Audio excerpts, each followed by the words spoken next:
Hello friends, मैं हूं आपकी दोस्त डॉक्टर माया रानी और हम जा रहे हैं कहाँ? गेस कीजिए। हम जा रहे हैं बद्री बाबा के धाम, यानी बद्री विशाल जा रहे हैं हम, उत्तराखंड। तो बस शुरू हो चुकी है हमारी जर्नी और हमने लिया है ऑटो का सफ़र।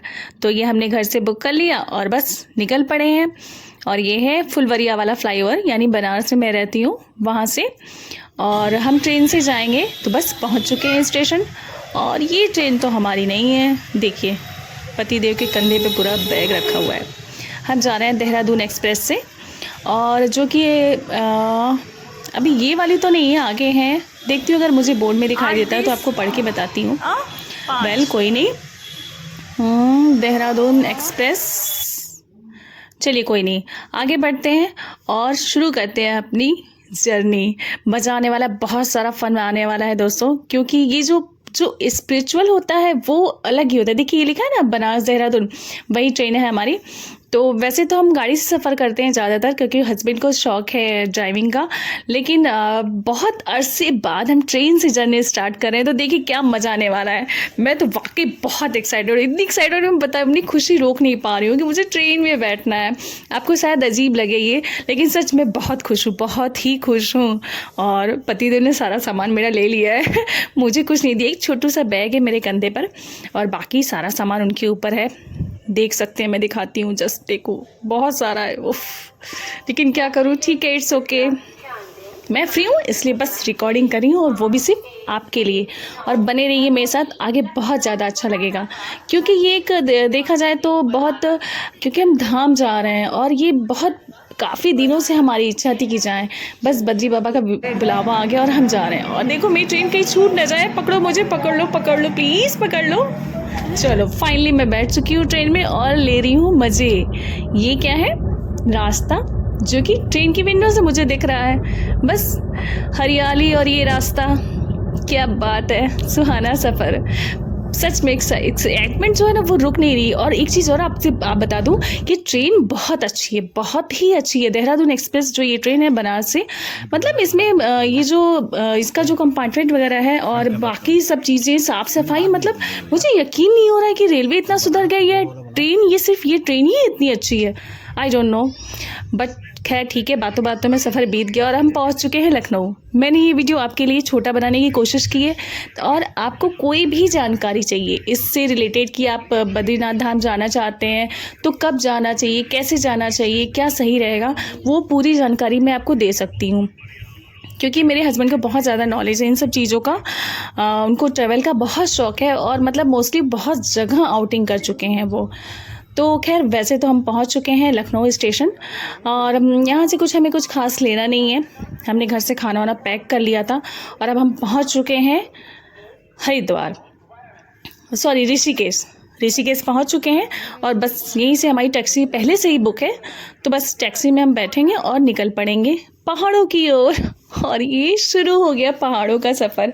सच बहुत अच्छा लग रहा है, इतना अच्छा कि मैं उसको शब्दों में बयान नहीं कर सकती हूँ। क्योंकि इधर अलग ही ग्रीनरी, अलग ही पहाड़, मतलब कुछ अलग ही है।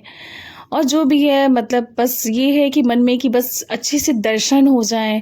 क्योंकि हम जा रहे हैं दिवाली के कुछ दिन पहले, यानी हमारी वापसी की टिकट जो है वो धनतेरस के 2 दिन पहले की है।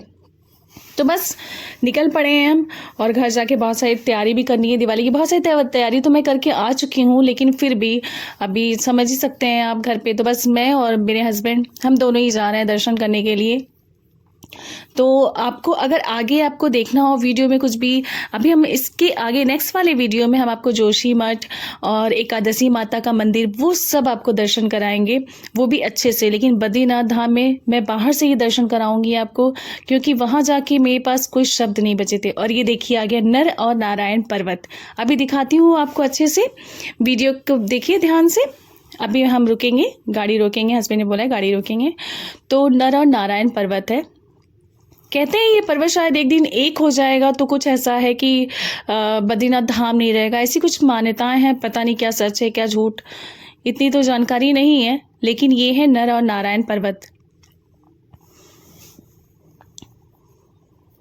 चलिए आपको पास से दर्शन कराते हैं। ये देखिए, ये है नर और नारायण पर्वत। मतलब सब जगह कहीं बर्फ़ नहीं है, बस उसी पर्वत पे देखिए कितनी बर्फ़ है, यानी कितनी ऊंचाई पर होगा ये। वाकई शायद मैं इतनी अच्छे से कैप्चर नहीं कर पा रही हूँ, लेकिन जो भी है भावना बिल्कुल सच्ची है। जय हो बाबा, ऐसी कृपा बनाए रखिए कि हम आपके दर्शन करने आते रहें। बहुत खूबसूरत दृश्य है, इतना खूबसूरत कि बस ये कैमरे में नहीं आ सकता, इतना खूबसूरत। लेकिन जो इसकी खूबसूरती आप अपनी आँखों से देखेंगे तभी आप समझ पाएंगे। नहीं तो रास्ते ऐसे हैं कि पूछिए मत, कहीं ख़राब हैं तो कहीं बहुत अच्छे हैं। मतलब कुल मिला के सब ठीक है, जैसा होता है वैसे ही है। लेकिन हाँ, इधर के पर्वतों का कलर कुछ अलग है, मतलब पहाड़ों का रंग कुछ अलग है। जैसे कहीं भूरे रंग के हैं, कहीं चॉकलेटी रंग के, कहीं ग्रीन कलर के, कहीं अजीब से, मतलब मैं बता नहीं सकती हूँ। ऐसे नहीं कि उत्तराखंड के जो पर्वत होते हैं वो ऐसे ही होते हैं सारे। हमने काफ़ी सफ़र किया है, नैनीताल वगैरह गए हैं, काफ़ी जगह घूमे हैं, लेकिन इधर के जो पर्वत हैं, यानी बद्रीनाथ धाम जाते वक्त जो आपको रास्ते में पर्वत पड़ेंगे, वो सबका अलग ही रंग देखने को मिलता है। मतलब इतना मनमोहक है ये दृश्य कि आपको मन करेगा बस रुक जाएं और थोड़ी फ़ोटो खींच लें। लेकिन सच बता रहे, हम कहीं भी जाते वक्त रुक के फ़ोटो नहीं खिंचवाएं, सिर्फ हमें बस ये होड़ मची थी कि जल्दी से बाबा के धाम पहुंचना है। तो जय हो बाबा बद्री विशाल, जल्दी से बुला लीजिए।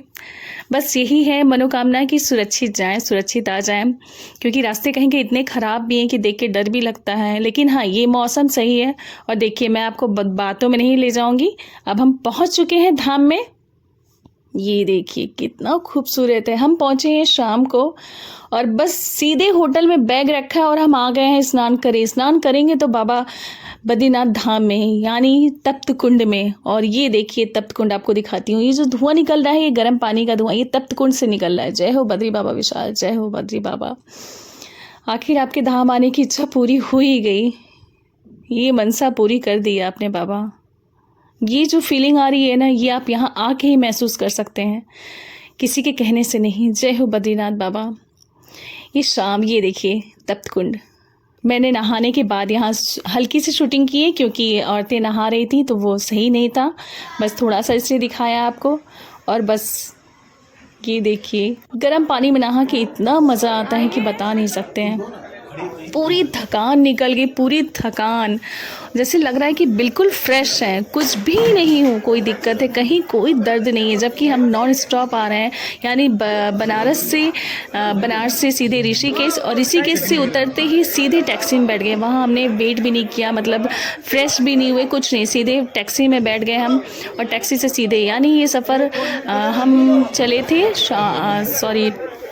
सुबह को चले थे।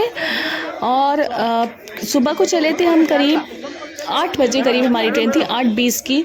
और हम पहुंच गए थे 3, साढ़े 3 बजे हम पहुंच गए थे ऋषिकेश। और वहाँ से हम, मतलब उसी समय हम बैठ गए टैक्सी में और सीधे हम पहुंच गए शाम को बद्रीनाथ बाबा के धाम। यानी हम ये 3 बजे करीब यहाँ पहुंच चुके हैं, ये मेरे हस्बैंड हैं। और बस हम इतने अभिभूत हैं कि हम बता नहीं सकते हैं, यानी कोई थकावट नहीं है, कुछ भी नहीं। और बहुत अच्छा लग रहा है, इतना अच्छा कि पूछिए नहीं। बस अंदर आपको नहीं ले जाएंगे, कुछ फ़ोटो खींची है हमने अंदर की, लेकिन सच बताएं तो अभी एकदम इतने अभिभूत हैं हम कि कुछ सूझ ही नहीं रहा है कि बस बाबा ने कैसे दर्शन दे दिया। और अभी भी यकीन नहीं हो रहा है।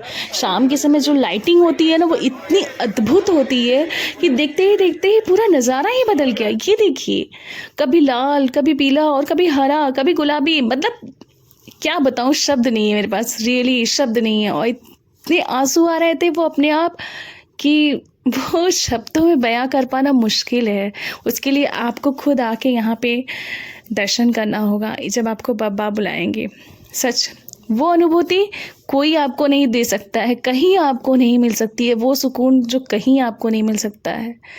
सच बता रही हूँ, मन नहीं भर रहा है कि कितना दर्शन करूँ, कितना आँखों में मतलब भर लूँ ये नज़ारा। बगल में अलकनंदा नदी बहती है और ये जो मंदिर है, वाकई शाम हो गई है, लेकिन देखिए नज़ारे देखिए आप, मतलब पहाड़ पर्वतों के बीच घिरा हुआ और अजीब सी खूबसूरती कि मतलब दिलकश, बिल्कुल आपको मन मोह लेगी, इतना कि मन ही नहीं करेगा। हम तो सारी थकान ही भूल गए कि बाबा ने बुला लिया। ये देखिए, सच में अद्भुत अविश्वसनीय, सच बता रही हूँ, अवर्णनीय है। मैं इसका वर्णन नहीं कर सकती हूँ, इतना सुंदर है, इतना सुंदर। और जो अनुभूति होती है ना, वो सच शब्द उसके लिए कुछ भी नहीं है। बस आप आएंगे तो फील कर पाएंगे। मेरे पास शब्द नहीं है, सच बताऊँ तो। ये मैंने दर्शन करने के बाद ये रिकॉर्डिंग की, क्योंकि उसके पहले तो मेरे पास तो कुछ था ही नहीं, कुछ करने का कुछ नहीं, बस। और इतने आराम से दर्शन हुए ना। ठंड बहुत ज़्यादा है, बहुत ज़्यादा, माइनस में टेम्परेचर है, और इस समय बिल्कुल भी भीड़ नहीं है। आपको दर्शन इतने अच्छे से होंगे ना कि बता नहीं सकती हूँ। आपको बिल्कुल लाइन नहीं लगाना हो, कुछ नहीं। अगर आप दूसरी शिफ्ट में आते हैं, यानी 3-4 बजे के बाद, 4 बजे आप दर्शन करते हैं, तो इतना अच्छा दर्शन होगा ना कि वो मैं बता नहीं सकती हूँ आपको।